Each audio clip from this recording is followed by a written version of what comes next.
Windows 10 version നിർത്താനൊരുങ്ങി Microsoft. ദശലക്ഷക്കണക്കിന് കമ്പ്യൂട്ടറുകളെ ബാധിക്കുമെന്ന ആശങ്കയിൽ tech ലോകം. വരുന്ന ഒക്ടോബർ 14-ന് Microsoft Windows 10 home, pro for work stations, pro education എന്നിവയ്ക്കുള്ള പിന്തുണ മൈക്രോസോഫ്റ്റ് ഔദ്യോഗികമായി പിൻവലിക്കും. കമ്പനിയുടെ പുതിയ ലൈഫ് സൈക്കിൾ ഫാക്ട് ഷീറ്റ് പ്രകാരമാണിത്.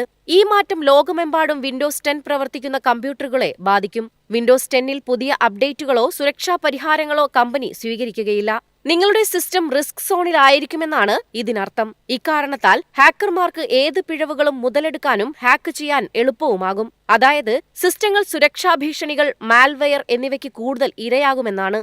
ഈ പ്ലാറ്റ്ഫോമിൽ പ്രവർത്തിക്കുന്ന ഉപയോക്താക്കൾ എത്രയും വേഗം പുതിയ വിൻഡോസിലേക്കോ മറ്റ് ഓപ്പറേറ്റിംഗ് സിസ്റ്റങ്ങളിലേക്കോ അപ്ഡേറ്റ് ചെയ്യണമെന്ന് സൈബർ വിദഗ്ധർ പറയുന്നു. ഫോബ്സ് റിപ്പോർട്ട് അനുസരിച്ച് ലോകമെമ്പാടുമുള്ള വിൻഡോസ് 10-ന്റെ സജീവ ഉപയോക്താക്കളുടെ എണ്ണം ഏകദേശം 80 കോടിയാണ്. വിൻഡോസ് 11 ഉപയോഗിക്കുന്നവരുടെ എണ്ണം 43.5 കോടിയും. വിൻഡോസ് 11-ഉം പുതിയ കോപൈലറ്റ് പ്ലസ് പിസികളും സ്വീകരിക്കുന്നത് പ്രോത്സാഹിപ്പിക്കുന്നതിനുള്ള നീക്കത്തിന്റെ ഭാഗമായാണ് വിൻഡോസ് 10 ഘട്ടം ഘട്ടമായി നിർത്തലാക്കാനുള്ള മൈക്രോസോഫ്റ്റിന്റെ തീരുമാനം.